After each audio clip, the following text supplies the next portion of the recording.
Welcome back. You just finished listening to Frank Taylor. Now we have our round table. Austin Black, realtor here in the city of Detroit, of course, and in Birmingham as well. A young innovator who's doing a lot out here, and Renette Jackson, who's a lawyer by trade and a former candidate for Detroit City Council. The question is Detroit a place for business, innovation, and activism? From your own experiences and what you do in your different professions, what do you make of the city right now? Well, if Detroit isn't the place for business and innovation, it definitely should be, because that's the only way our economy, our city, is going to be able to rejuvenate and revitalize itself. From my own experience as an attorney, it is relatively easy or good, can make a good living because I have that expertise, and it is a demand always for an attorney. Really doesn't matter. A lot of people want to sue people. A lot of people want to sue people. The criminal aspect, personal injury, which is definitely an area I'm trying to go more into, and small business services, providing legal services for small businesses. So there's a demand for it, but as far as the innovative and the creative aspect, we definitely need to have more of an open door, streamlined process so people can really take advantage of that in the city. Austin? From my perspective as a young real estate agent, it is a place for business and innovation. If you go to other cities, and I've had the opportunity to live in Washington, D.C., and Rome, Italy, I've seen other cities that have established themselves. And as a young person, it's more difficult to get involved with those cities as far as establishing yourself and creating a name. I've been in real estate for 4 years now in the city of Detroit, and one of the opportunities I have in my business is, for so long, so many people have ignored the city. Particularly in my field of real estate, people felt that there's no money in selling real estate in the city of Detroit, so they've gone elsewhere. So I've taken that opportunity and made a business for myself in the city of Detroit. I also work with a lot of other young people my age who've started their own businesses. They didn't grow up dreaming of being an entrepreneur, but because there's such a need in the city of Detroit for new businesses, they've taken upon themselves to start new businesses in the city. Why do you think the city was ruled out by those who felt that there was no need to make, or there's no business here? I think for so long people hung on to the past and what's happened in the past in the city, and also stereotypes. Like, people don't spend money in the city. Detroit's a city of 900,000 people, and it's a diverse population, and there's a need for stores, other businesses, and real estate, for example, that now people are starting to see. The young generation, which hasn't had the baggage of the past, we come in with fresh eyes and try to make a change in the city of Detroit.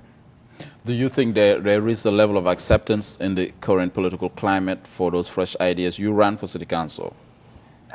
With the current political climate, no, I really don't think there's that open door, that openness to new, innovative, and creative ideas. And one thing that I think that has hurt Detroit so drastically is that our elected officials, our economies, and even our big three industries, they've stayed wedded and dependent on a dying industry. Now, that doesn't mean that the automobile industry can't reinvent itself, but right now, like Austin said, it needs to open the doors to young, innovative technology to really even move that industry forward and away from just the dependence on what used to work, because it's not working anymore, not even for the laborers.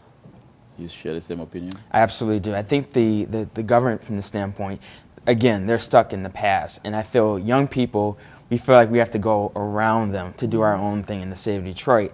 But in order for Detroit to really progress, have a lot more new businesses come in the city, the government has to evolve with that. And I think it is. For example, the council by district movement. We got enough signatures to go on the ballot. And you think that's a good thing? Absolutely. The citizens of Detroit need to be represented on an individual basis based on where they live in the city. That movement, the Council by District movement, was driven largely through young people and our elders in the city that want to see change, and us coming together to make that change happen. You agree? I agree 100%. No room for debate on that point, because, like I said, it's about moving forward, and we don't want to just be so simplistic to say, well, if what was old doesn't work, let's just try something new. But when we know something new will work, we have to have the open policies to adopt it and to move it forward. And, you know, when our political climate changes, I really believe that'll have a trickle down and a trickle out effect. on a lot of areas that we see just trouble in, whether it's crime, business. Once we see our politics change in this city, we can see the people change.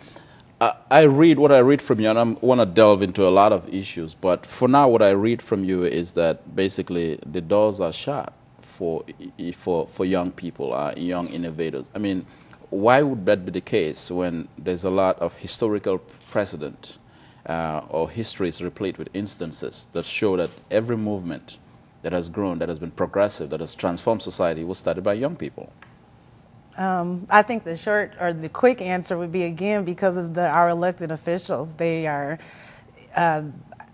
just stuck in the past, to make it simple. They're stuck in the past, aren't open to new ideas, and I think even while I was on the campaign trail, I find that still the automobile industry, for lack of a better word, is still pimping our economy, and we are paying the price for it. Like Austin said, we have to almost go around obstacles instead of just going straight to a source to start our own businesses, to get our ideas into city council and into our elected officials, and to really see some changes made. But there's no open door policy for new innovative concepts. Even and maybe Austin can speak more on this, Tech Town. Now, a lot of people in the city of Detroit don't even know about that.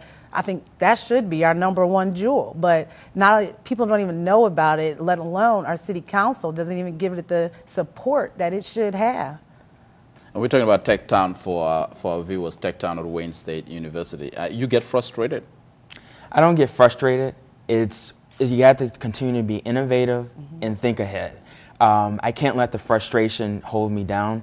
The young people that I know that are starting their businesses, we figure out a way to make it happen. Well, let's hold that thought. When we come back, we'll continue the discussion on innovation, activism, and business here for the city of Detroit with our young thinkers. You're watching WADL TV today.